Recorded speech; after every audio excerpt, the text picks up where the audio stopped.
नमस्कार, SBT news में आपका स्वागत है। पेश है 24 अगस्त मंगलवार शाम 5:15 बजे राजस्थान की बड़ी खबरें। दौसा जिले की 11 पंचायत समितियों के 225 सदस्यों और जिला परिषद के 29 सदस्यों के लिए चुनाव हो रहे हैं। यहां 26 अगस्त को महुआ, सिकराय व बैजूपाड़ा तहसील क्षेत्रों में होने वाले प्रथम चरण के मतदान का प्रचार आज शाम 5 बजे थम जाएगा। प्रचार के अंतिम दिन भाजपा, कांग्रेस व बसपा समेत निर्दलीय प्रत्याशियों ने वोटरों को लुभाने में पूरी ताकत झोंक दी है। प्रत्याशी अपनी जीत की जुगत में घर घर जाकर मतदाताओं से वोट मांग रहे हैं। पंजाब में कैप्टन अमरिंदर सिंह के खिलाफ बगावत हो गई है। मंगलवार को राज्य के सीनियर मंत्री तृप्त राजिंदर बाजवा के घर बैठक के बाद कैप्टन को मुख्यमंत्री की कुर्सी से हटाने की मांग उठा दी गई है। इसके बाद पंजाब कांग्रेस के महासचिव प्रकट सिंह के साथ असंतुष्ट विधायकों का पक्ष लेकर 4 मंत्री दिल्ली निकल गए हैं। चारों मंत्रियों के नाम तृप्त राजिंदर बाजवा, सुखजिंदर सिंह रंधावा, सुख सरकारिया और चरणजीत सिंह चन्नी है। बैठक के बाद मंत्री चन्नी, रंधावा और भाजपा ने कहा कि पंजाब के कांग्रेसी लीडर और वर्कर इस बात को लेकर चिंतित हैं कि कांग्रेस के चुनावी वायदे पूरे नहीं हुए। छत्तीसगढ़ में कांग्रेस की सियासी हलचल के बीच दिल्ली में राहुल गांधी के निवास पर मुख्यमंत्री भूपेश बघेल पहुंच चुके हैं। मंगलवार की सुबह करीब 10:30 बजे सीएम अकेले राहुल गांधी के निवास पहुंचे। इसके कुछ देर बाद स्वास्थ्य मंत्री टीएस सिंहदेव और छत्तीसगढ़ कांग्रेस के प्रभारी पीएल पुनिया वहां पहुंचे। हालांकि दोनों अलग अलग गाड़ियों से पहुंचे, लेकिन उनकी गाड़ी आगे पीछे ही थी। कांग्रेस के पूर्व राष्ट्रीय अध्यक्ष राहुल गांधी के साथ बैठक के बाद 2.5 साल के मुख्यमंत्री की चर्चा पर विराम लग सकता है। केंद्रीय मंत्री नारायण राणे के खिलाफ महाराष्ट्र के मुख्यमंत्री उद्धव ठाकरे को कान के नीचे रख देने की उनकी टिप्पणी को लेकर पुणे में एक मामला दर्ज किया गया है। मीडिया रिपोर्ट के अनुसार युवा सेना की शिकायत के बाद मंगलवार को पुणे शहर के चतुर्श्रृंगी पुलिस स्टेशन में भारतीय दंड संहिता की धारा 153 और 505 के तहत मामला दर्ज किया गया है। हालांकि इस एफआईआर के बारे में राणे को कोई जानकारी नहीं है। इस बात का दावा उन्होंने खुद किया है।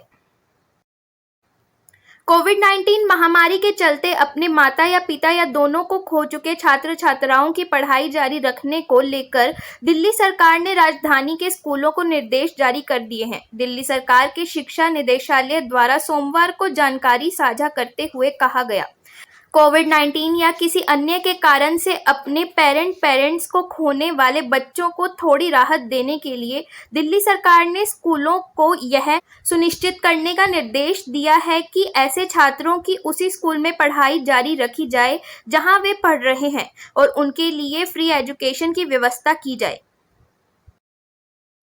शराबबंदी को लेकर विधानसभा में पूछे गए सवाल पर सरकार के लिखित जवाब के बाद भाजपा के प्रदेश महामंत्री व रामगंज मंडी से विधायक मदन दिलावर से सरकार पर हमला बोला है। बयान जारी करके दिलावर ने प्रदेश सरकार की तुलना एक तांत्रिक से की है। उन्होंने कहा कि जैसे एक तांत्रिक उसके पास आने वाले से कहता है कि तू तेरे किसी परिवार की बलि दे देगा तो धन दौलत आ जाएगी, इसी प्रकार से राजस्थान सरकार इतने लोगों का बलिदान देकर पैसे कमाना चाहती है, जो ठीक नहीं है। यात्रियों को बेहतर सुविधा और आरामदायक सफर के लिए रेलवे लगातार प्रयास कर रहा है। इसी क्रम में रेलवे ने पहली बार इकोनॉमी कोच का निर्माण किया है। ये कोच यात्रियों का सफर और आरामदायक बनाएंगे। इसमें सुविधाओं का विशेष ध्यान रखा गया है। साधारण कोच से ज़्यादा यात्रियों को बैठने की व्यवस्था होगी। इसके साथ कम किराए में ऐसी कोच में यात्रा की सुविधा मिलेगी।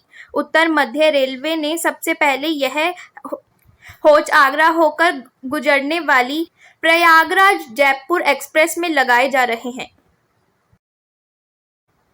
जयपुर की सड़कों पर रात के समय निकलना खतरे से खाली नहीं है।